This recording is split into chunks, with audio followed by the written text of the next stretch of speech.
Welcome to another episode of the Enlisted podcast. My name is Antonio Talamo. And my name is Casey Coleman.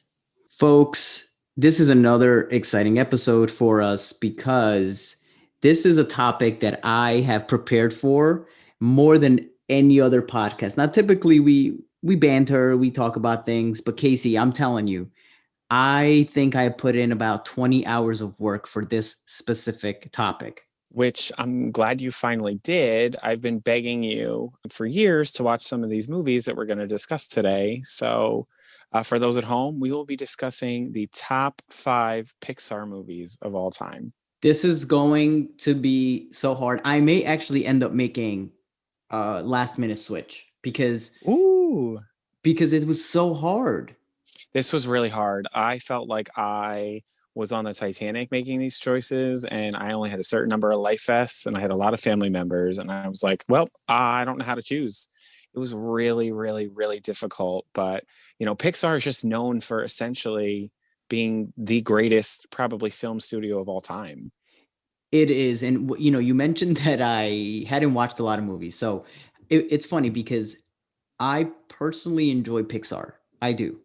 We'll talk about Disney, and we're going to talk a little bit about like the history of Pixar just to catch folks up and what the differences are for me. But I hadn't watched a lot of these movies. Like Casey, I was texting you the last few weeks and I hadn't watched Wally. I hadn't watched Up. I hadn't even watched the fourth Toy Story, The Incredibles, all of these like iconic movies. I just never got around to it. But let me tell you, I was able to watch, I think, 98% of the movies. And I've been trying to tell you for years, what I love about Pixar movies is that they're really for adults. Like they're fun, they work for kids, but there's something so smart to me about a movie you can watch as an adult and take away different things or laugh at a certain joke. And I think Pixar is just a master class in telling stories and having heart in everything that they do. Well, and some of them I was watching, and you mentioned like the adult thing. Like I remember going, "This is not for kids." How in which like yeah, it's a cartoon, it's animated, but this is way too deep for a kid to even remotely understand. And I think that's for me, it's the biggest difference between Pixar and Disney. Now, for the folks who are confused and are wondering, well, wait a minute, Pixar is Disney. Well, that's not quite true. So they are owned by Disney as of I think 2006, whatever, but they run independently. So it's a little bit different. I actually in 4th grade had to do we're learning how to use PowerPoint, and you had to choose something that you were an expert on and wanted to research. And I in 4th grade chose Pixar as my topic. And so I consider myself to be an expert. I love everything that Pixar does. I make it a point to try to see every single movie that they show because I just know that it's going to be something good. One thing I love about Pixar is their Easter eggs. In every Pixar movie, there's callbacks to other movies. Almost every movie you can find the Pizza Planet truck in it. They usually will call out a movie coming up later on. So I just love how intentional they are. It really just makes it fun. Even now with Disney Plus, I find myself, I'll go back and I will almost freeze frame certain shots because I'm just dissecting, what is happening in a shot. Yeah, and I think that's the part of it that I really love about Pixar is that how intentional they are. They never do anything that doesn't make sense. So even when I was reading an article about how the designers or the artists of Finding Nemo, apparently they had to take like full college level courses or spend time in like an aquarium just learning about how they move and how they communicate and how they float around and Yes, act. and the way that water is reflected through, or I'm sorry, the way sunlight is reflected through water. I have watched YouTube videos about that where they've gone in and they've had to render it a certain way because the way the light will refract through. They wanted to make sure they really got it right. And also just to understand like some of the references that they make in the movies are relative to the species that it's always accurate. Like I always learn something because I know that they've done the research. Yes. It's Pixar, incredible. they do a really, really, really good job. I think they make lovable characters. I read a book probably about 3 years ago. It was called, I believe, the Pixar. Oh, what was it called? Create. Creativity Inc. Yes, I read Creativity Inc., which I don't know if you finished, but I read it. And one thing I love about the book was it was all about Pixar and kind of how it came to be and where it got Yes. to it is today. But Pixar sort of describes their films as every Pixar movie at some point starts out as the worst idea ever. At some point in this, they say, "Are we really making a movie about this?" And that's why I think their films are so good, is because they have torn it apart, they've combed through it, they've built it up, they've torn it down, they've really, really, really thought through everything. Yeah, and I think for me, this is where my divide comes in with Disney. Now, I promise I am not trying to piss anybody off. I'm not trying to be a Disney hater, but I'm really uncomfortable with Disney. I don't know what it is. I feel like they are buying out so much of the world and they hide behind happiness. And sometimes I'm skeptical about what their end goal is. And I tread lightly. I'm not gonna lie. And I know that their stuff is classic. I don't enjoy their stuff as much as Pixar. I think Pixar really tells a story, and sometimes Disney, I think, historically has told the wrong stories, if that makes sense. And I totally agree with you, Antonio. Anyone who knows me, I'll tell this to them too. But I also I'm not a huge fan of Disney. I love Pixar, but Disney to me, sort of, as you said, they hide behind happiness. I think, when you're selling happiness, you get to manufacture and shape what things look like. And I know I get disappointed with Disney when I think about, sort of princess culture, princes. Disney to me is notorious for, creating all these issues we have now with gender, right? Like, it's 100%. how many movies was it a princess needing to be saved and had to be saved by some sort of Prince Charming or love story in the end? And I think that's why I love Pixar so much, is that was not always their prerogative. In all their storytelling, there's these really, really deep and complex characters that we get to know in and out. And I just really appreciate that over Cinderella or Sleeping Beauty or Snow White or some of these stories that are just really, I think, making it harder for people to be their true selves. Well, and that's why Pixar takes so long sometimes to release movies because they are so obsessed with it being good. It's the story specifically being really good. And if you read the book Creativity Inc., I think there's definitely some great leadership lessons, but also just kind of gives you insight on the creative process that comes with Pixar movies. So for sure, I really appreciate it, and I'm so mad that I didn't watch so many. But again, I also do think that watching them at this stage of my life made a difference, 100%. Yeah, I can't wait to hear sort of how you rank some of them. But like I said, it was a very, very difficult process to try to figure out which movie's number one and why. And but I did Dude, come up with a good rationale. I guess soon we'll have to dive into that because I know it's going to take a lot, but I wanted to I also, now that I watched a lot of the movies, I remember back to when we were at a conference in Anaheim and got a chance to visit Disneyland. Do you remember that?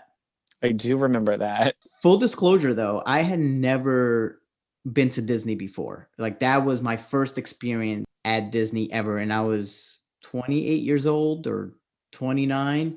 And I do appreciate. So the one thing about Disneyland and Disney World, like all of that, like I want to go because I do appreciate the amount of detail, but I remember how exhausted we were. I don't think I was ready Yes. for it. Yeah, I mean, Disney is not really a vacation. It's just not. There's a lot of prep work. You got to figure out, what rides you're going to, where is one thing in location to another, and what time are certain things open, and ride passes and all that kind of stuff.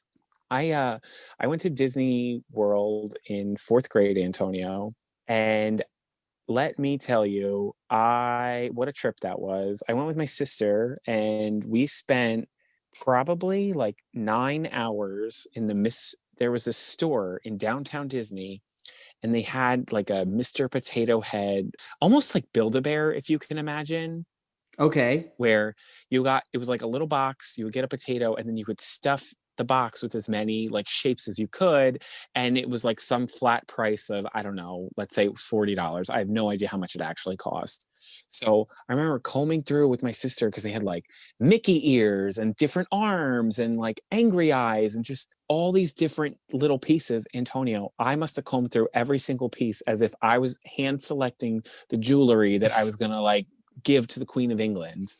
I remember I went with my aunt and uncle and I thought they were gonna murder us.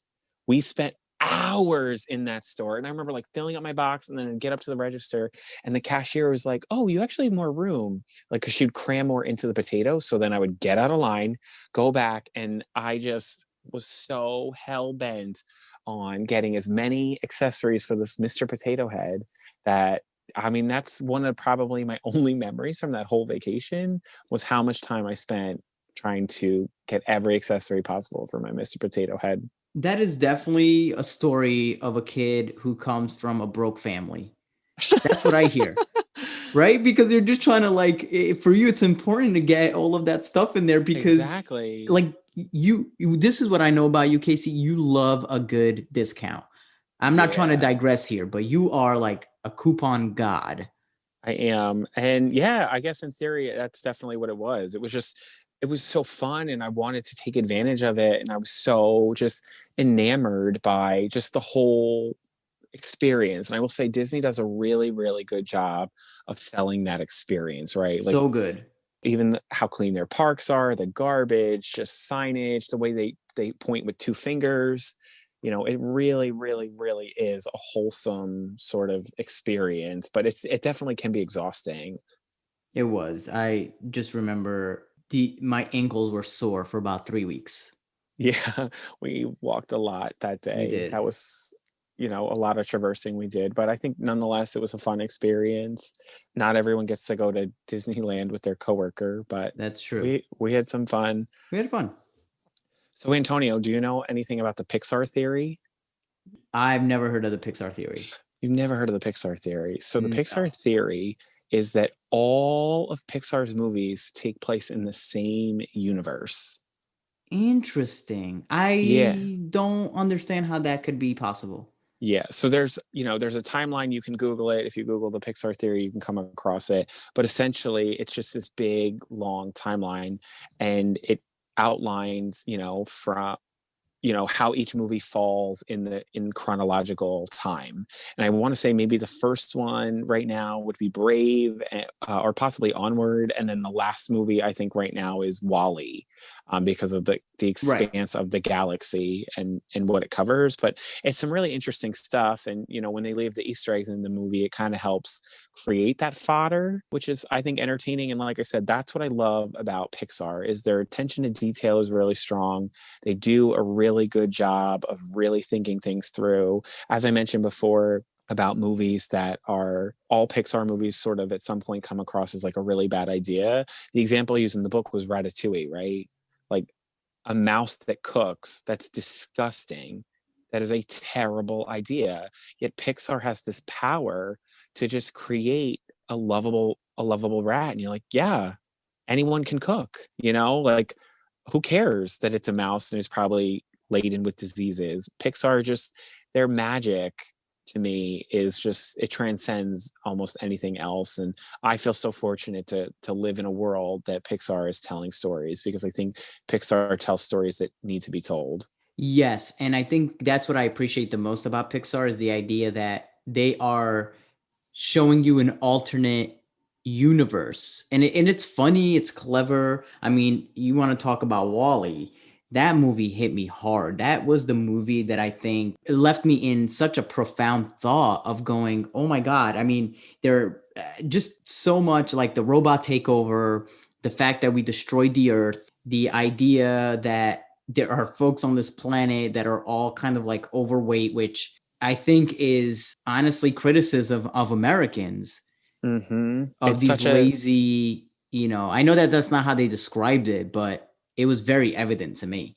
but almost satirical, right, to a certain point where you're watching this and it's like, here are these morbidly obese people that are in floating chairs. They can't be bothered to move. And there's a scene in Wally where they all start sliding out of their chairs, and the ship they're in starts to tilt because of the way the weight is. I think Pixar just really does a good job of committing to an idea, and they create a universe.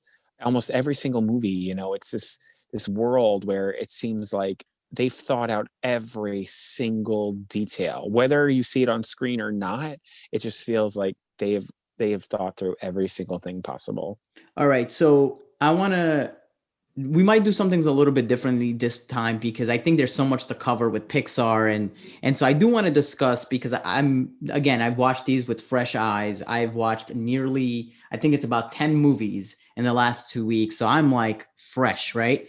And so when you mention some that I think have a good story and theme, I think for the most part they do that. And I'm going to be talking about some things that I think might rub people the wrong way, that may make no sense. And these might be unfiltered thoughts. These are fresh thoughts. So they haven't been processed fully. And I'm hoping to do that with you. But can I tell I you one movie that I do not think made any sense to me? What was it? You're going to kill me. So the movie Onward to me made absolutely no sense to me. I I'm gonna fight you in the parking lot. I know you are. I know you are. But wait, hear me out. Okay. So for me, typically what I enjoy about Pixar is the idea that there's this alternate universe and the things in the universe make sense. They combat each other and they complement each other. And I don't understand. Now, there's going to be a lot of spoilers. So I'm going to just go there. If you're listening to this and you don't want any spoilers, you can stop listening now, go watch yourself some Pixar and come back now. So in Onward, for me, it's these elves, these blue Yes. elves, which have nothing to do with the Barley fact and that Ian. what happened? Barley and Ian are their Yeah, I don't names. I don't do names, but they are elves, and suddenly, like they find the dad passed away, and they're trying to like through magic, we're able to find half of him. Okay, that storyline is great. My favorite part of the movie is the What fact that is that storyline, the idea that these what this is kid not and great? I don't understand what the elves have to do with that storyline. They're two different things. They don't mesh. You could have literally had any character in that No, storyline. their What did the dad elves? was a magic elf. He had magical powers, and Ian got those powers when he turned 16 years old. But he didn't believe in himself enough, which is why the dad only got halfway there. I think I'm not sold. you missed part of it. And spoiler alert, it's in my top 5, so I will fight to the death for it. But I think you missed the key point of the movie. So my point of that whole thing is it's not that the storyline wasn't good. I think that the elf thing was forced. It felt like if Smurfs and Harry Potter had a baby, that's what that movie would be. It doesn't make sense. There's no cleverness to being an elf or to be in this magical town. It's literally like the girl from Brave, forget her name. She that could have been Merida? yeah, whatever. She could have been that could have been the same exact storyline for her. It could have been the No, same thing. I don't see any fun references. no, Top five no. worst Pixar movies is Onward. That's on my list. I, wow. Well, I'm coming in with heat, Casey. I'm angry. I'm like actually really mad at you. First of Not all, their best work. no, I disagree. I literally disagree with you so much. And let me tell you why. First of all, you've been using my Disney Plus, and I think we're gonna have to sit Thank you so down much for that. and rewatch this 6 feet apart. Because I think and I just watched this last night. So I really, really feel like I have a very fresh perspective on this. What I think is incredible about Onward, and what I think you're failing to understand here, is magic in the beginning of Onward, they talk all about how magic was the way of the land. And then similar to Wally, right? People got lazy. So in Onward, that magic was everything and it was a lot of work. Magic's not just simple. It requires practice, it's patience. You have to study it. You have to really have this innate understanding of it.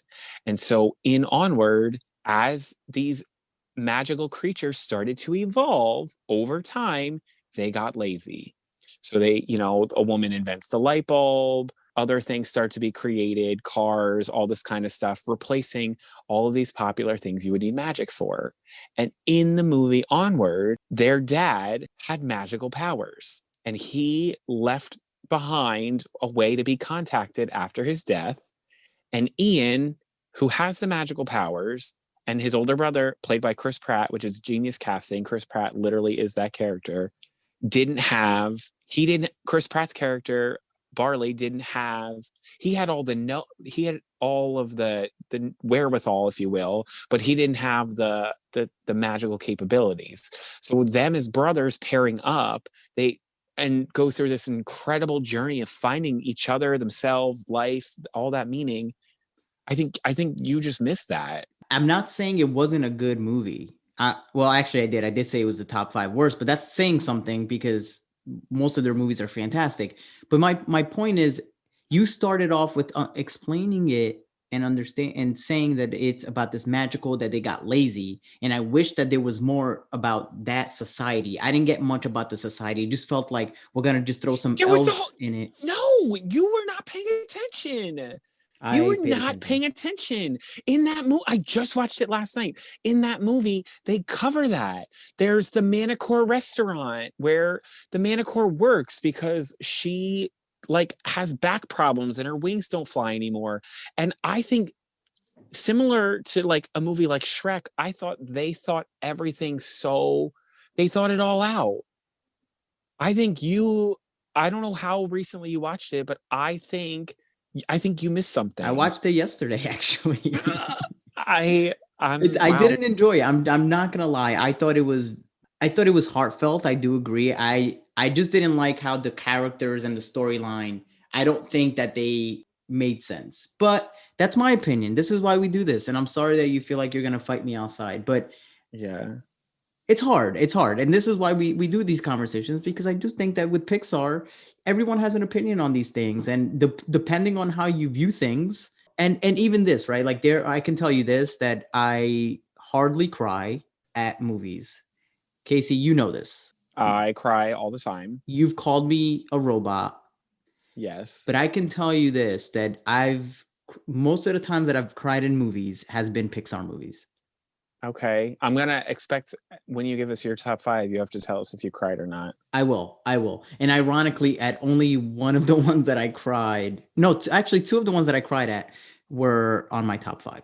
Well, I want you to know my top five. I cried at every single one at some point in the film. But to be fair, Some of you've them, cried at almost every Pixar movie, which is okay. It's okay to cry. yeah. But I mean, some of these, we're talking boxes of tissues here, where like my face was swollen. I've gone through some heartache or heartbreak through these movies, but yeah, especially I would say my number one, my number two, my number four, all bawled my eyes out. Even actually number three. That's going to be interesting. I'm curious to see. And I again, we're here talking, but we're really you talked about splitting hairs. That's what we're doing. I know, which is why this was going to be difficult. This is It why I said it's is. going to be competitive. I mean, the fact that I'm calling Onward the top five worst Pixar movies, it's also I think it's graded. I said worst, not bad, right? I didn't think it was a bad movie. So I guess I don't know. Do you want to share any other fun Pixar stories or movies that you feel like we need to get into, or do you want to just You know, dissect our list? let's just dissect and see where it takes us. All right, let's do it. All right, Antonio, Mr. No Soul, what do you have at number five? All right, so with this list, I just want to point out how I came about it. There was a combination of trying to figure out which of these had the most comprehensive story, was the most creative, kept me engaged, and also I can watch over and over again. All right, so Okay, that's basically how I got to my list. I will say this. that's solid criteria. I feel really, really, really strongly about my top three. Okay, But the rest of it, like the four and five, I feel good, but I might regret it. okay, So just it's really splitting here. So My number five, I don't think is on your list, but maybe it is. We'll see. Is Monsters Inc. And the reason I really love Monsters Inc., Casey, is because I love the idea of seeing the storyline from the monster's perspective and the idea that the humans, in a way, are monsters to them. Yes. And just to see the training that goes into it and the sarcasm, and also seeing how different monsters have different personalities and different skills, I think really represents humans. And I also really, I mean, I put Monsters Inc. Monsters University was not my absolute favorite, but it was really clever. And that's what I really like about a Pixar movie, is how clever the references are. So my number five, Casey, is Monsters Inc. Okay, I respect that. I think first of all, Monsters Inc. was one of their earliest It films, so I was. think that to come up with that entire world is really really smart. What I love about the movie Monsters Inc. is that scene with the doors, watching them kind of float in and out. It's like eye candy to watch all those different colors and to perceive it. I think, as I mentioned before, Monsters Inc., right, in theory, should not be a good movie. It's Mm-hmm. about, from the monster's point of view, about scaring children, and it's a children's, like, it's just, to me, again, a brilliant idea. I will tell you, Monsters Inc. is not in my top five, I but knew I it. can respect that. Yeah, I definitely think that. And for me, I think the irony of it, you mentioned it being a kids movie. And I think this kind of helped kids maybe feel less scared of monsters because they got to see Absolutely. a different side of them. And I just think it's cute. I think it's witty. And I would, every time it's on TV, I find myself watching it. I respect that. I will tell you, when I was thinking about my top five, I tried to think about the storyline itself. I tried to think about the characters involved. I tried to think about, obviously, my feelings attached to it, right? Like, how hard did I cry? Did it evoke a lot of emotion from me? Mm. And I think there's one not on my list that will surprise many, but these are some of the things I thought about. And I really tried to look at movies that created their own world, where Okay. it's like, from, and almost, I think almost all of them, with the exception of maybe one, they, from start to finish, it is a well thought out, they thought about every single breadcrumb. There's not one stone unturned. And so for me, Antonio, coming in at number five is Coco. Okay. That's a really good choice. It's such a good movie to me. I mean, the colors are stunning. The music, the culture incorporated, I think it just makes it a beautiful, breathtaking film. It also really got me in my feels because, towards the end of the film, spoiler here, towards the end of the film, you realize that Mama Coco is like on her way out. And that's why Mm-hmm. her father starts fading. And to me, that really resonated with me, reminded me about my own grandmother and her sort of battle towards the end of life, and just what a beautiful, beautiful story. And to me, Coco, and I mean, this was hard, but Coco comes in at number five. Well, let me tell you a story about Coco real fast, because Coco came out a few years ago. And for some reason, Casey, I don't usually go to the movies as often. I usually wait for them to, come on TV or whatever. And I remember going, I want to watch Coco. I don't know what it was. And I remember taking my little nephew, cutest little thing. And he's kind of like one of those, like, very sarcastic, like tough little boys. He's like six. I think he was 6 or 7 at the time. And I remember going to watch it with him. At some point in the movie, this little boy, I could hear him sniffling, and I look over and he has tears in his eye. I mean, this kid is crying. One of the toughest kids I've ever met. Hardly cries at anything. And I remember looking over and he just looks up at me with his big eyes and he goes, "It's a little sad." And he loved the Oh, movie. And every time he saw me, he was like, "Can we watch Disney's Coco?" And I have watched it with him multiple times. So not only is it a great film, but it also just reminded me of my nephew. that is really cute. I just also want to add that we showed Coco on campus once, and I was covering the event with a student of mine. We were had the movie on, and the student had brought, maybe it was her younger sibling, maybe it was her kid, I don't know, but probably like about a 6-year-old. We're watching the movie, the 6-year-old's in front of us, and then towards the end of the movie, the kid just storms out of the room, like bawling his eyes out. And I turned to my student Danielle at the time, and I look at her, and we just look at each other, and we like put our hands up. We're like, "Oops!" What a great Like, movie. yeah, like, it just, I mean, even in children, to evoke that level of feeling and emotion. Just absolutely beautiful. The world they created, the whole concept of, kind of like traveling through customs, having to go through and not being able to pass over. I just thought it was absolutely stunning. I respect your number five strongly. I can't be mad at it. I like it. I mean, it's a really, really good movie. So makes sense why it's number five. Antonio, what do you have at number four? All right, number four. So this is one of the movies that I had to watch as one of the movies that I hadn't watched before. So that's important because it's kind of fresh. And that movie is Ratatouille. And Wow, I'm I'm so would proud of not be you. surprised if that is on your list as well because you've mentioned Ratatouille as well. Yes. So tell me why you love Ratatouille. All right, so Ratatouille, first of all, I think the name is fantastic. So if you don't know, Ratatouille is a French dish made of vegetables, which probably I would not like because I don't like vegetables. But I think the idea that they took that French dish and the name of it specifically took the name and because the word rat is in front of it, they get a mouse to cook. And I think it's really well done. I was really surprised that I liked it that much. I love cooking. I love the kitchen and I love all of those things. So to see how a rat, which is almost the thing that you don't want in a kitchen, is taking the kitchen by storm. And I was grossed Yes. out at some points when all of the rats were like helping cook, and I'm like, that is so many violations. They didn't even wash their hands or their paws or whatever the hell. Like at least Yeah. they could have done that. But I just thought it was just fantastic. I love the like a good comeback story, I think. Yeah. I mean, I sometimes at work, if I'm having a really rough day or I feel like I'm stuck with something, I try to actually remember Ratatouille, where again, that same concept of, in theory, Ratatouille is a horrible idea. It should not make sense. It should not work. And yet Pixar makes it work. And so I try to, I think about Ratatouille very often. It's a really good movie. I really enjoy it. But shockingly, Antonio, it is not in my top five. Really? Yeah, when I tell you, like Huh.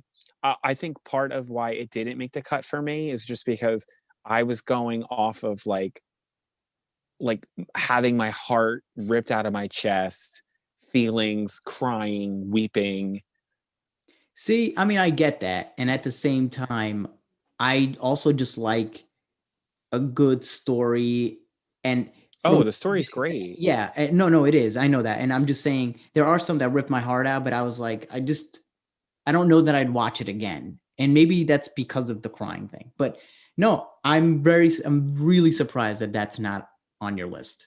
It is not. So number four for me, Antonio, our little robot friend Wally. Okay. All right. So I want to hear your thoughts on this, and then I'll tell you what I think. So Wally to me, first of all, what a concept to do this. And I mean, this came out in like, I want to say like mid 2000s. Like it was, I want to say maybe like 2009 it came out.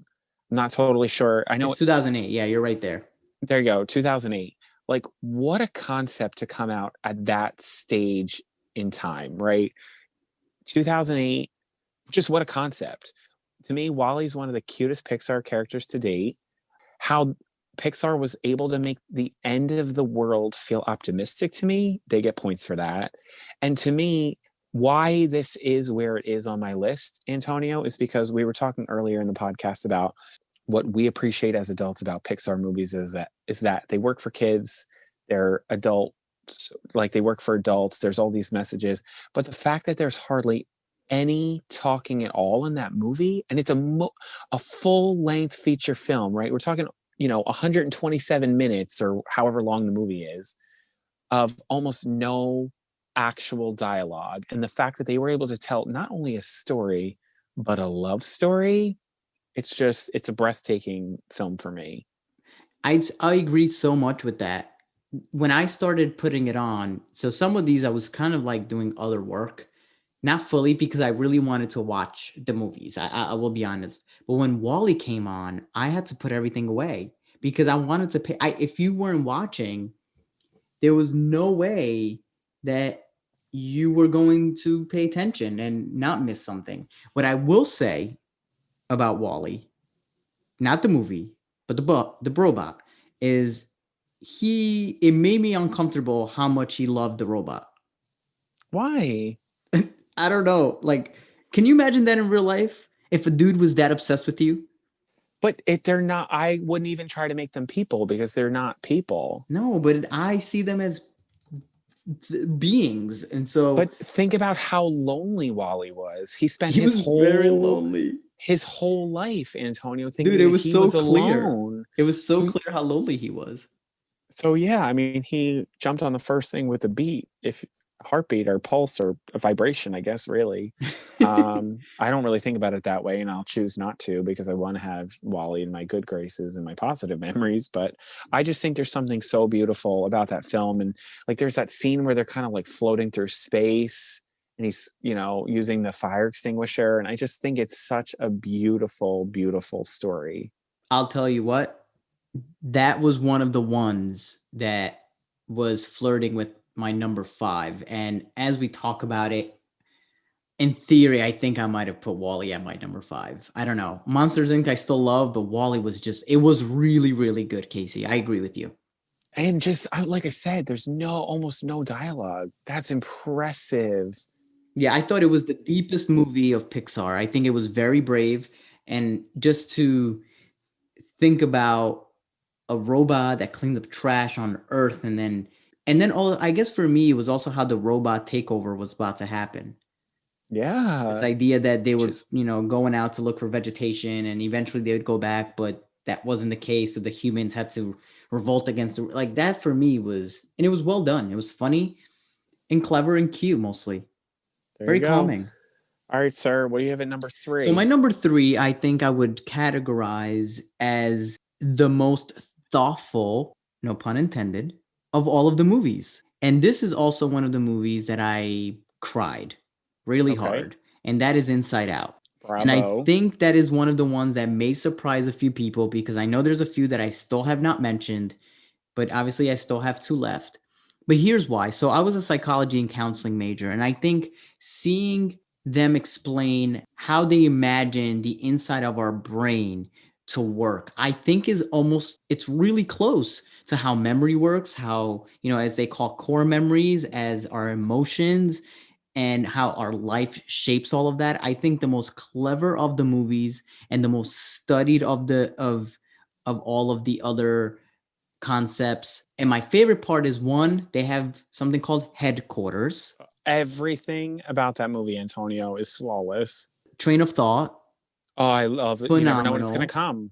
There's the You also line. have all of these different things. And I think I cried at the piece where it was at the end when they realized how much they needed sadness in order Absolutely. to bring people closer, because I think, and I'm not trying to get too deep into it, but we've mentioned how much mental health matters, and sometimes we think that sadness is always a bad thing, but from a counseling perspective, sometimes sadness is just a sign that you might need help or you're unhappy with something. It's just as important as happiness and anger and all of those other ones. So to see poor little sadness feel ironically like they don't belong, to finally Mm-hmm. see a role, I think was the most absolutely beautiful movie that I was able to watch.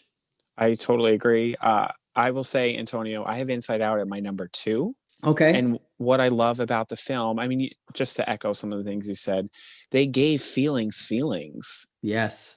And like, what a beautiful story to think about that world. To understand true joy, you have to know sadness. I think it is one of their best movies. I think that movie was beautifully cast. You have Minnie Kaling playing disgust. You have Amy Poehler, who embodies joy. Yep. Sadness is played by the actress from The Office. For the life of me, I can't remember her name right now, but just genius, genius, genius casting. And for me, I think Inside Out, when you think about the Bing Bong and the Yes. imaginary eye, Imagine. just Yep. gutted me. And for those that either have or haven't seen the movie, if Bing Bong was purposely left out of all trailers for that movie, and Pixar did that Oh. on purpose to sort of first of all to kind of make it a surprise, but to also just drive home what the movie is trying to explain about how we think about imaginary characters and that whole world. And I just think Inside Out is a masterclass in film. And I mean, like I said, I had it at number two, and it's just phenomenal. So I totally understand why it's in your top three. Yeah, I think the cast, I think this is also their best cast. You mentioned the actress, it was Phyllis Smith who plays Sen, is absolutely perfect. You have Bill Hader playing Fear, Louis Black playing Anger. They couldn't have gotten the better actors to play those roles. But I think what's the most important thing that I want people to know is how accurate that really is. So when we look at inside the mature mind of the mom and the dad, you'll notice that there's someone who is leading that brain. Yes, they have different emotions at the helm of it. I just genius, Antonio. The whole movie is phenomenal. I loved it so much, and I wish I could have put it higher, but I just wonder how you're, in my opinion, how you're going to replace my number two and my number one. So Yeah, I'm so curious. Let me, since I gave you my number two, let me quickly give you my number three. yes, So, no surprise, we talked about it earlier, but my number three is Onward. And okay, let me, it's a newer film. If you haven't seen it, I definitely recommend watching it. I I don't want to don't. spoil too much of it. Stop. Can you stop being so angry? Get Lewis Black out of your leading Okay, your I'm sorry. board in your headquarters. Fine, it's a Q movie. It's fine. Let me explain why I have it at number three. So it's a newer film, but what I think is so beautiful to me is they built an entire world. To me, this movie feels like if Shrek was meant to be taught in schools and they needed to make it educational. Like it ties into some of this older fairy tale stuff, but it pokes fun at it in like a fun way. You've got Julia Louis-Dreyfus plays the mom of the two kids, and she's, they got a pet dragon, and she's just an overworked mom who's dating like a centaurish creature. Like, I just think they really, really, really thought out this entire world that this movie takes place in. And what I love about it is they're on a quest to try to reunite with their dad, and the younger brother never got to meet the dad, and sort of the younger brother has this realization that he's had a dad his whole life. I'll leave it at that. I don't want to spoil too much of it because it's a newer film, but I personally just think it is what a beautiful story about what family is and can be, and just how important it is to be there for your loved ones. And you know what I wonder, Casey? I may have to throw this. So every time I release this podcast on my personal Instagram, which you can find in the description, I put up polls just to see who agrees with what. And I'm curious to see what people think of this. I know I was talking about this earlier today with someone and they loved the movie. So clearly, and Casey, you know this, sometimes when I'm wrong, I'm so wrong. So Yes. it's possible that maybe I just didn't appreciate it enough, but I can tell you that just watching it, it didn't excite me. So again, good story. I love your passion for it, so I cannot kill you for that. Thank you. All right, sir. What do you have at number two? Well, my number two is, I think, out of the most classic Pixar movies, I think this is going to be on most people's top five, and that is Toy Story 2, specifically Toy Story 2, because Oh, I think it's the best of the Toy Stories. okay. Please elaborate. Well, for me, I like the first one. I think the first one is probably closer, is probably second on my list of Toy Story movies, but I really love the idea of the well-developed characters at that point in Toy Story 2. And I think it's one of the best sequels to ever be made across all television and all movies, I should say.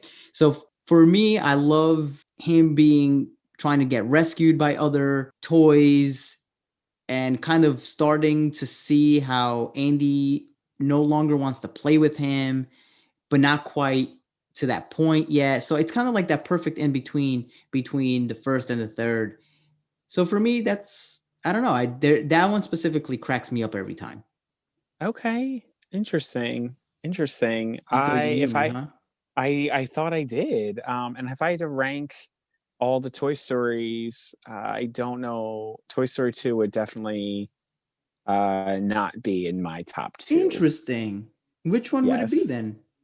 Well, if I can give you my number one, it Oh, is one of the Toy Stories. interesting. Okay. And let me explain. So, first of all, I can't express how hard this was to do, to sit and think about which movie was going to be number one. And then I really thought about it, and it was sort of a no brainer to me. And we'll get into honorable mention in a little bit. But Antonio, my number one top favorite Pixar movie of all time, in my opinion, is Toy Story 3. Okay. Oh, And interesting.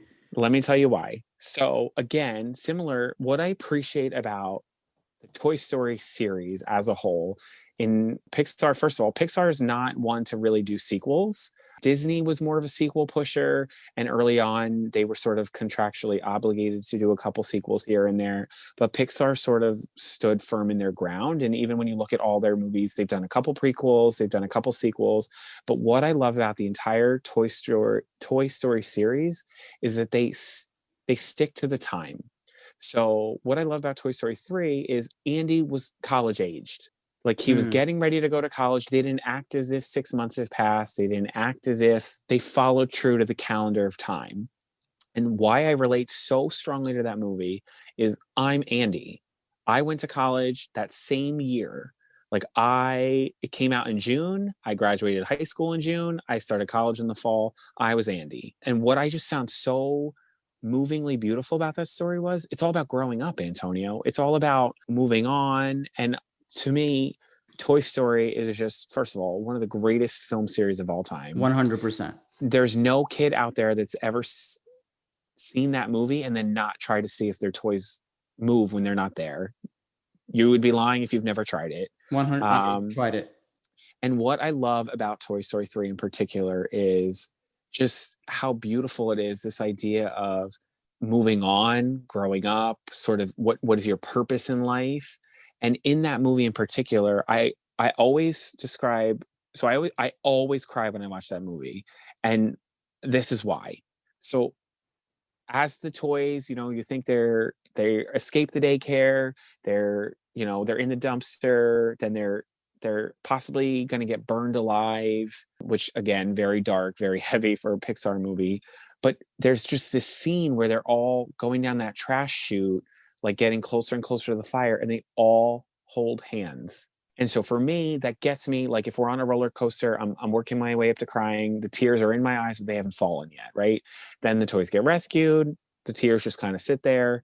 And then at the end of the movie, when he drops off the toys to Bonnie's house, I lose it. I lose it when she pulls that cowboy out of the box and she says, it's a cowboy. And because Andy wasn't going to give up Woody. He wasn't. He had no intentions of doing that. But seeing her energy for it, how are you going to take a toy away from a kid? And I just lose it because it makes me think about all the toys, all the memories I had.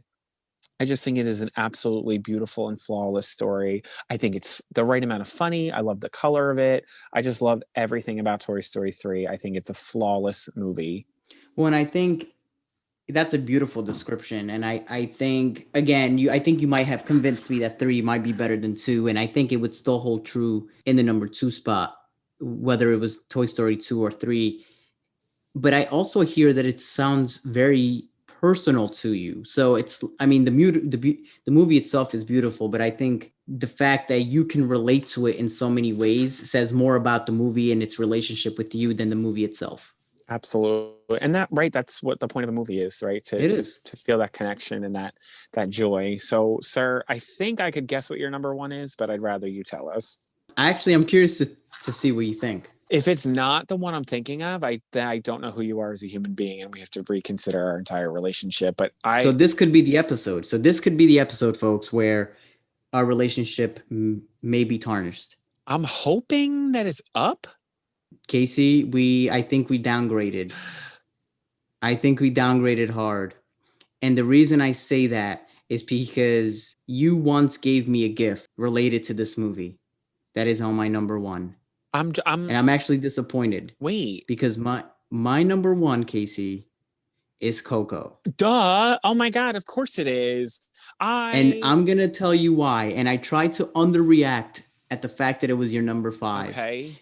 Because when I was doing this list, it was no, my number one was the easiest one out of all of them. And the reason I say Coco, I think it is I think it's Pixar's absolute best work in all sense of the ways. First and foremost, it is the only movie that shows complete representation of Mm-hmm. a non-white character. Yes. Like if you one criticism I have about Pixar is it's mostly white. So I personally love the Mexican culture. I've traveled to Mexico 3 times, and I've have a lot of friends that are Mexican as well that have taught me a lot about the culture. So you have that aspect, right? Absolutely. They describe the afterlife, right? They describe Dios de los Muertos, which is a huge holiday, and it tries to basically explain this beautiful afterlife. It is also the only movie to have essentially its own soundtrack, Mm-hmm. right? The music from Coco is incredible. And so I think and it was the only movie also out of all of the movies that had, I think, the best twist. And I'm actually not going to give it away because if folks haven't seen it, I want you to watch it. And there was this, it was a beautiful way to explain death, I think, and to understand the Mexican cultures and how that plays a role. And so the gift that you gave me, if you don't remember now, Of is course. you gave me Dante, which is the dog, because Because, I loved that movie so much. and I think you have similarities to Dante.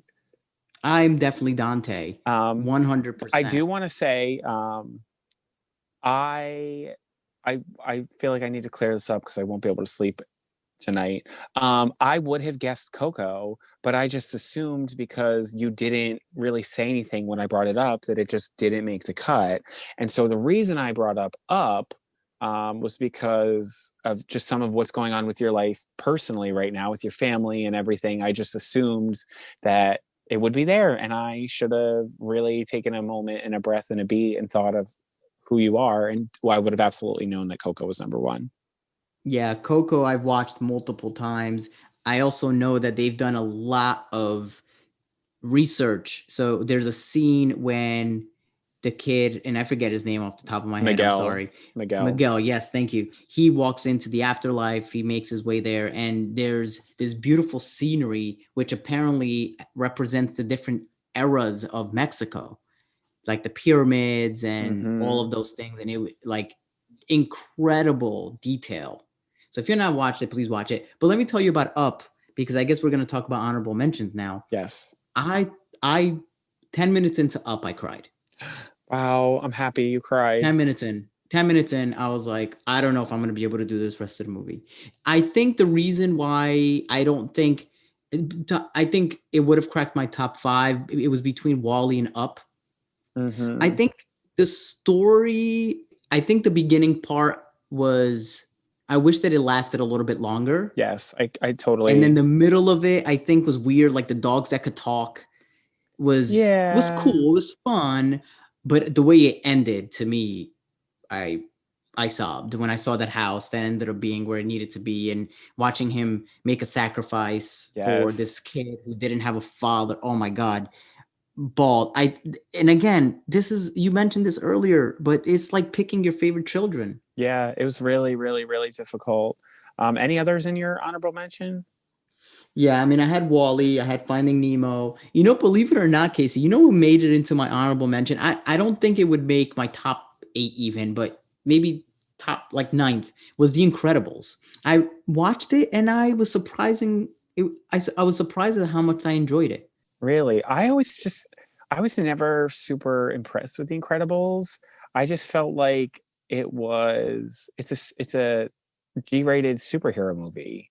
Like, It is though, but I guess what I liked about it was this idea of this superhero who got sued, right? By people who didn't want to be saved. Like that was deep. yeah, oh, absolutely. And then to see him like just go through his life kind of feeling caged, and then being like middle aged and all of a sudden going like, I can't do it. So just to see the family come together, I thought it was just well done. It was well done. That's what I'm saying. It's not in like close to my I top know. five, And but it's hard it was because well done. these movies are just beautiful canons that will stand the test of time. My honorable mentions included Up, just because it's, I think, a beautiful Yep. way, just the way they showcase in the beginning love and loss and all of that is just absolutely beautiful. Ratatouille, for Okay. all the Yep. reasons you mentioned. I think it's a beautiful concept, fun idea, very inventive.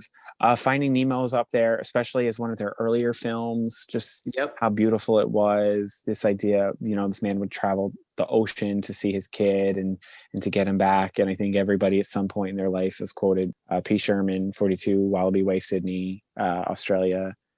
So those are some. And we both have matching socks from Finding We Nemo, the mine, do. mine, mine, Yes, we with do. the seagulls on them. But We yeah, got the so those were Disneyland. some of my honorable mention. I think really, truly, there's not any of their movies I don't super dislike. I don't love Cars. Can I be honest with you? You know which movie I really hated? And by the way, I did Other not hate Onward. okay, I was just gonna say, was it Onward? No, no, Because you no. It made wasn't Onward. Listen, I get why you like it, but it was Brave. It was so yeah, boring. And it just felt forced. yeah, and Brave. You could do some research on this. I remember looking this up, back in the day because I just love Pixar and everything that they do. But Brave was probably one of their first movies that they didn't have a clear vision for. I think they It's they they obvious. changed over ideas halfway through. It was initially going to be called The Bear and the Bow, and it was this whole other idea, and then it kind of got shifted. And it just, I don't think it's one of their best. No, not an original concept. I wanted to turn it off and I just powered through. Well, I'm proud of you for powering through. I think, what's exciting, Pixar's got more movies coming out.